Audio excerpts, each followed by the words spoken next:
وزیر خارجہ بلاول بھٹو نے کہا ہے کہ فیٹف کی کامیابی کے بعد GSP+ کی خوشخبری دیں گے۔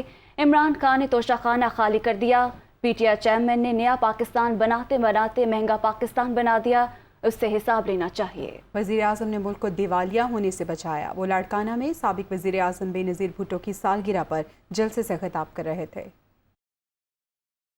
جو PTIMF ڈیل کا ہم تنقید کرتے رہے، جب اس کو کھول کے ہم پڑھنا شروع ہو گئے تو حیران ہو گئے کہ عوام کے ساتھ کیا مذاق کیا گیا۔ خان صاحب نے اپنا ہی معاشی ڈیل کا خلاف ورزی کرتے ہوئے ایک ایسا ان فنڈڈ سبسڈی کے نام پہ گیم کھیلا جس کی وجہ سے پورا ملک اتنا معاشی نقصان اٹھایا کہ ہم بینکرپٹ ہونے کے خطرے میں تھے۔ وزیر اعظم صاحب اور اس کا معاشی ٹیم نے پاکستان کو ڈیفالٹ ہونے سے بچایا۔ انٹرنیشنلی کتنا نقصان پاکستان کو یہ 4 سال میں ہوئے ہیں۔ فاٹف کے بارے میں پاکستان کو ایک کامیابی حاصل ہوا ہے۔ دن رات محنت کر رہے ہیں کہ یہ فاٹف کی کامیابی کے بعد انشاءاللہ تعالی آپ کو ہم GSP+ سٹیٹس کے لیے، پاکستان کی ایکسپورٹس کے لیے اور خوشخبری لے کر آئیں گے۔ یہ نیا پاکستان بناتے بناتے مہنگا پاکستان کھڑا کر دیا۔ اب ثابت ہو رہا ہے کہ خان صاحب کا جو کرپشن کے خلاف نعرہ تھا، بیانیہ تھا، وہ 100% جھوٹ تھا۔ خان صاحب نے تو پورا توشہ خانہ خالی کر دیا۔ عدالتوں کے سامنے آپ کو جواب دینا پڑے گا، نیب کا سامنے آپ کو جواب دینا پڑے گا کہ توشہ خانہ کا تحفے کے کیا ہوئے۔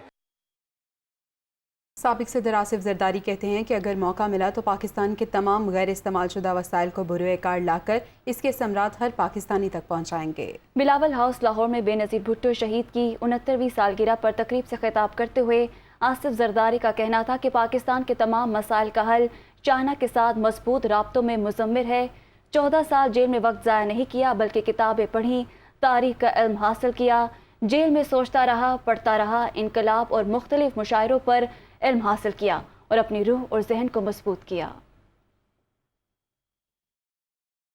وفاقی وزیر قانون اعظم نذیر تارڑ نے کہا ہے کہ منظور کرائی گئی بیشتر نیب ترامیم PTI نے دی تھی۔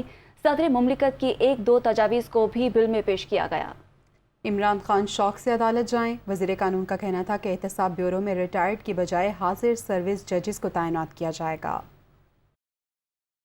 نیب امینڈنگ آرڈیننس تھا جس میں جو نیب کے دائرہ کار کو اور جو جرائم ہیں نیب کی زمرے میں آتے ان کی تشریح کو تبدیل کیا گیا۔ وہی پینڈنگ تھا پچھلے 7 ماہ سے، اور وہی بل جب نیشنل اسمبلی میں آیا مختلف اراکین قومی اسمبلی نے اس پہ امینڈمنٹس ڈالی تھی۔ اب یہ صدر مملکت نے اس کو واپس بھجوایا سینٹ سے منظوری کے باوجود۔ تقریباً 70% جو ترامیم تھی ان پہ صدر مملکت کو کوئی اعتراض نہیں تھا۔ تو یہ وہ ترامیم ہیں جو پاکستان تحریک انصاف کی حکومت نے پہلے ایک آرڈیننس کے ذریعے کی، وہ آرڈیننس لیپس ہو گیا، پھر عدالتوں میں مقدمے چلے۔ نیب کی جو مس یوز آف پاورز ہیں پچھلے دور حکومت میں اور قوانین کے غلط استعمال کی وجہ سے ترمیم ان کی نہیں مانی گئی۔ وہ چیئرمین نیب کا تقرر کا طریقہ کار تھا، اس کو ہم نے وہی رہنے دیا۔ چیئرمین صاحب تھے، شاید یہ پچھلی حکومت کو بہت پسند تھے اور وہ انہیں تاحیات جب تک ان کی حکومت تھی وہ انہیں ساتھ رکھنا چاہتے تھے۔ اب جن کی باری ہے وہ یہ مقدمات بھگتیں گے۔ کوئی NRO نہیں ہے، یہ بالکل ترامیم وہ ہیں جن کا شور پچھلے 8 سال سے 10 سال سے تھا۔ فرینڈلی اپوزیشن ہوتی تو یہ کام 10 منٹ میں ہو جاتا ہے۔ خان صاحب نے آج بڑے دبنگ لہجے میں کہا ہے، یہ ان کا بالکل رائٹ ہے، وہ عدالت میں جانا چاہتے ہیں، انہیں ضرور جانا چاہیے۔ اللہ کرے گا انشاءاللہ العزیز حق اور انصاف کی فتح ہوگی۔ نون لیگی رہنما شاہد حقان عباسی کا کہنا ہے کہ نیب کو ہمیشہ سیاسی جوڑ توڑ کے لیے استعمال کیا گیا، ضروری ہے کہ نیب کو ختم کر دیا جائے۔ انہوں نے کہا کہ صدر مملکت رات کے اندھیروں میں آرڈیننس پر دستخط کرتے رہے۔ جبکہ ملک کا صدر ایک پارٹی کا رکن بنے گا تو پھر نظام کیسے چلے گا؟ پارلیمان کے متفقہ فیصلے کو وہ ماننے کے لیے تیار نہیں۔ وہ اسلام آباد میں میڈیا سے گفتگو کر رہے تھے۔ صدر صاحب جو رات کے اندھیرے میں آرڈیننس پاس کرتے تھے، سائن کرتے تھے، آج ان کو پوری پارلیمان کا منظور شدہ بل جو ہے وہ درست نظر نہیں آتا۔ یہ بدنصیبی ہے ملک کی کہ آج اس ملک کا صدر पार्लिमान के मामलात की नफ़ी करते हुए सिर्फ एक रुकावट बनने पर मजबूर है। जब मुल्क का सदर एक पार्टी का कारकुन बन जाएगा तो मुल्क के मामलात कैसे चलेंगे। सियासी जोड़ तोड़ के लिए ये नैब का इदारा इस्तेमाल हुआ है और आज तक इस्तेमाल होता रहा है कि जब तक नैब है तो ये मुल्क नहीं चलेगा। आज ज़रूरत इस बात की है कि इस इदारे को, जिसने मुल्क की मईशत को तबाह किया है, जिसने मुल्क में निज़ाम को ख़त्म कर दिया है, इस इदारे को ख़त्म किया जाए। शाह महमूद कुरैशी ने कहा है कि 1970 के बाद जितने इंतखाबात हुए इन पर सवालिया निशान लगे। अगर पंजाब के 20 ज़िमनी इलेक्शन में अपनी साख खो दी तो जनरल इलेक्शन के नताइज कौम कबूल नहीं करेगी। हमजा शहबाज अपनी वजारत आला बचाने के लिए इलेक्शन कमीशन की साख दाव पर लगा देंगे। वो लाहौर में प्रेस कॉन्फ्रेंस कर रहे थे। इलेक्शन कमीशन ऑफ पाकिस्तान की आईनी जिम्मेदारी है शफाफ क्रेडिबल इलेक्शंस करवाना, उसको अपनी कारकर्दगी दिखानी चाहिए। बदकिस्मती से पाकिस्तान में जितने इंतखाबात हुए हैं वो लोगों ने तस्लीम नहीं किए। 70 के बाद जितने इंतखाबात आए यके बाद दीगर उन पर सवालिया निशान लग गया। जमहूरी कदरों ने राइज होना है तो हमें एक खुद मुख्तार और आज़ाद इलेक्शन कमीशन कब मिलेगा, ये है सवाल पाकिस्तान का। लोगों का एतमाद इस इदारे पे बढ़ रहा नहीं है, कम होता चला जा रहा है। आज एक बहुत बड़ी आजमाइश से 2-4 होने वाला है इलेक्शन कमीशन ऑफ पाकिस्तान, और वो है पंजाब के 20 ज़िमनी इलेक्शंस। अगर इन 20 ज़िमनी इलेक्शंस में मेरे इलेक्शन कमीशन ने अपनी साख खो दी तो मैं आज इन एडवांस कह रहा हूँ, जनरल इलेक्शन आप दफन कर देंगे। इस मुल्क में जनरल इलेक्शंस के नताइज कौम कबूल नहीं करेगी। पंजाब हुकूमत के जो मैं तेवर देख रहा हूँ उनका अंदाज कुछ मुख्तलिफ दिखाई दे रहा है। ये इलेक्शन 20 सीटों का नहीं है, ये इलेक्शन हमजा शहबाज शरीफ के मुस्तकबिल का है, और अपने मुस्तकबिल के बचाने के लिए वो इलेक्शन कमीशन की साख को दाव पर लगा सकते हैं। विजिबल हाथ भी हैं, इनविजिबल हाथ भी हैं, तो इससे बहुत एक ख़तरनाक सूरत हाल जन्म ले सकती है। मुस्लिम लीग नून के रहनुमा तलाल चौधरी कहते हैं कि शाह महमूद कुरैशी का रोना बता रहा है कि वो इलेक्शन हार चुके, क्योंकि इस बार उन्हें ऐसी सपोर्ट हासिल नहीं कि RTS बैठ जाए या कुछ और हो जाए।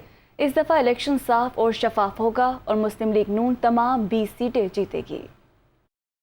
शाह महमूद कुरैशी साहब, आपका रोना ये बता रहा है कि आप इलेक्शन असल में हार चुके हैं। आप तो हिम्मत ही हार गए, आपसे हार बर्दाश्त ही नहीं हो रही, क्योंकि अब आपको कोई ऐसी सपोर्ट हासिल नहीं है कि RTS सिस्टम बैठ जाए या कोई और कुछ हो जाए और आप इलेक्शन जीत जाएं। इस दफा तो इलेक्शन फेयर एंड फ्री होगा, और आपकी बात यह भी ठीक है कि आप जिसके भी पास जाते हैं आपको कोई मुंह ही नहीं लगाता। वैसे भी अवाम क्यों आपके साथ चलें कि आप पंजाब को फिर किसी बुजदार के आप हवाले कर दें। पंजाब के लोग वोट ना उन्होंने पहले दिया है ना अब देंगे, और आपके मुंह में घी और शक्कर 18 नहीं 20 की 20 सीटें इंशाल्लाह जीतेंगे, और अपनी कारकर्दगी की बुनियाद पर जीतेंगे, क्योंकि इलेक्शन फेयर और फ्री होगा। चीफ इलेक्शन कमिश्नर ने शाह महमूद कुरैशी के ज़िमनी इलेक्शन में ज़ाब्ते अखलाक की खिलाफ वर्जी के इल्जामात पर नोटिस दे लिया।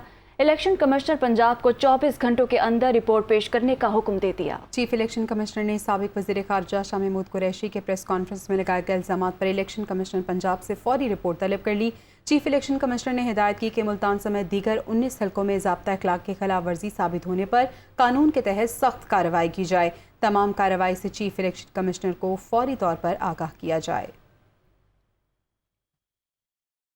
अभी आपको बताएं कि पाकिस्तान और IMF के दरमियान आज बातचीत का इम्कान है। मौशी एक्शन प्लान पर ब्रीफिंग दी जाएगी। ज़राए वज़ारत ख़जाना के मुताबिक पाकिस्तान और IMF के दरमियान बातचीत ऑनलाइन हो सकती है। पाकिस्तान अब तक के मौशी एक्शन पर ब्रीफिंग देगा। पाकिस्तान ने पेट्रोलियम मसनूआत पर सब्सिडी 0 कर दी है। ज़राए का कहना है कि पाकिस्तान मौशी इस्लाहात पर भी बातचीत कर सकता है। IMF से पाकिस्तान को जल्द खुशखबरी मिलने का इम्कान है। IMF को पेट्रोल पर दी गई अब तक की सब्सिडी पर भी मनाया जाएगा। Governor state bank doctor Murtaza Syed का कहना है कि 2021 में कारोबारी एतमाद की बुलंदी का लेवल गुज़श्ता कई साल से ऊंचा रहा। कोविड वबा से निमटने के बाद मौशी सरगर्मियाँ तेज़ी देखी गई। स्टेट बैंक ने माली इस्तेहकाम का जायजा बराए 2021 जारी कर दिया। Governor state bank doctor Murtaza Syed के मुताबिक 2021 में मुतारिफ कराया गया रास्त का निज़ाम डिजिटल पेमेंट में संगे मील साबित हुआ। 2020 में लॉन्च किए गए रोशन डिजिटल अकाउंट से अब तक 4 अरब डॉलर से ज़ायद मौसूल हुए। 8 अरब 90 करोड़ डॉलर के ज़रिए मुबादला के ज़खायर मुकम्मल तौर पर काबिल इस्तेमाल हैं। मौजूदा ज़रिए मुबादला में सोने के ज़खायर शामिल नहीं। कमर्शियल बैंक्स के पास डॉलर के वाफर ज़खायर दरामदी अदायगियों के लिए मौजूद हैं।